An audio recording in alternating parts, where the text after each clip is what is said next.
चलिए आगे बढ़ते हैं। बात जरा लेफ्टिनेंट गवर्नर मनोज सिन्हा के हवाले से भी करते हैं, चूंकि कल उनने बैक टू बैक दौरे किए। कुछ सरकारी प्रोग्राम थे और कुछ मुख्तलिफ हिस्सों के अंदर जो तकारीब चल रही थी, लेकिन इस सिलसिले में कल हमने देखा कि कश्मीरी पंडितों की बरादरी से भी उन्होंने मुलाकात की और जगती के अंदर जब वो गए थे, जहां पर कश्मीरी पंडितों के कैंप से, वहां उनकी रिहाइश और बाकी चीजें जो सरकार ने ऑलरेडी उनके साथ मुतालबात, जो उनके साथ वादे किए थे, उसका भी कल खाका पेश करने की कोशिश हुई। लेकिन इन सब के बीच में अब दो तीन बड़ी बातें जो लेफ्टिनेंट गवर्नर की तरफ से और अपने खिताब में भी कही गई और एक और वादा किया गया, वो ये कि करीब 1200 जो मकानात हैं वो अप्रैल 2023 में, यानी इसी साल के 2 महीने बाकी जो रहे हैं, मार्च के एंडिंग के बाद अप्रैल के महीने में 1200 मजीद मकानात लेफ्टिनेंट गवर्नर के मुताबिक कंप्लीट कर लिए जाएंगे और दिसंबर 2023 में, यानी साल के आखिर तक 2700 तक ये तादाद पहुंच जाएगी बकौल लेफ्टिनेंट गवर्नर।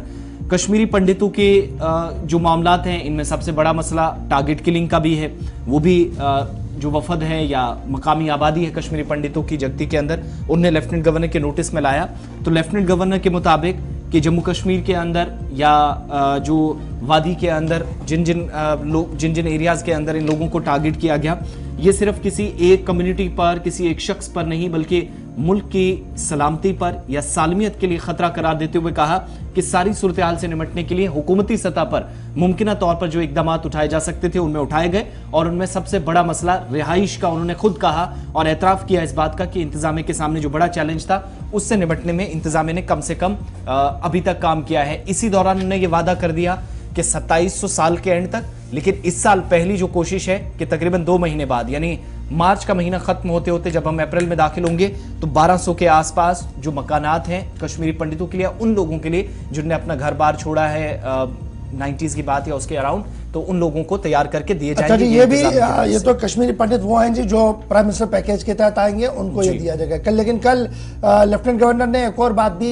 कश्मीरी पंडितों से मुखातिब होते हुए कहा कि अगर उनकी ज़मीनों पर नाजायज़ कब्जे हुए हैं वो सामने आए, जो भी बाअसर शख्स होगा उससे वो लिया जाएगा। पोर्टल पर जो शिकायतें आ रही हैं उन पर काम किया जा रहा है और उनसे वादा बंद है कि बहुत जल्द वो हालात पैदा किए जाएंगे जब वो अमन के साथ अपनी रिहाइश गाहों के अंदर रह पाएंगे। एक तरफ से ये कहा गया, दूसरी तरफ से ये भी कहा गया कि जनाब जोशीमठ जैसी सूरत हाल इस वक्त डोडा के अंदर नहीं है। ये बड़ा इंपॉर्टेंट स्टेटमेंट है, इसी के साथ कल्प करके इसको भी देखा जाए। और 2-3 चीजें उन्होंने साफ कर दी। एक तो राहुल गांधी के बयान पर भी उन्होंने कहा कि जो लोग सयाहत के लिए आए उनके बयानों को ज्यादा कोई अहमियत नहीं दी जाती और अगर कोई ऐसा बयान है जहां पर मैंने तजलील किया हो कश्मीरी पंडितों को या एम्प्लॉयज को, तो वो सामने रखा जाए। बसूरत दीगर वो इन बयानों को तरजीह नहीं देते। और दूसरी बड़ी बात कि ठाठरी डोडा का सूरत हाल जो है वो इत्मीनान बख्श है, वहां पर ऑलरेडी टीमें पहुंच चुकी है और कोई पैनिक करने की जरूरत नहीं है। फटाफट से जरा हो सके तो लेफ्टिनेंट गवर्नर साहब की उस बात को भी बताया जाए, सुनाया जाए जो उन्होंने कल कश्मीरी पंडितों से मुखातिब होते हुए कही है। लेफ्टिनेंट गवर्नर के हवाले से जब बात हो रही है तो कल चूंकि मुख्तलिफ तकारीब वो खाली कराई जाएगी, चाहे वो कोई हो। आपकी जमीन, ऐसी स्थिति का निर्माण हम करना चाहते हैं। कानून पहले भी था, कार्रवाई नहीं होती थी। अभी बताया नाज़िम साहब ने 8000 से ज्यादा लोगों ने पोर्टल पर शिकायत की थी। काफी का समाधान 6000 के आसपास का समाधान किया गया है। जिन लोगों ने नाजायज ढंग से जमीनें कब्जा की थी वो खाली कराया गया है। कुछ मामले हैं जो रेवेन्यू कोर्ट में चल रहे हैं। मैं आपसे कहना चाहता हूं, निर्भीक होकर के बयान दीजिए। किसी भी सबसे पावरफुल व्यक्ति के पास भी जमीन होगी तो निश्चित रूप से वो खाली कराई जाएगी, चाहे वो कोई हो।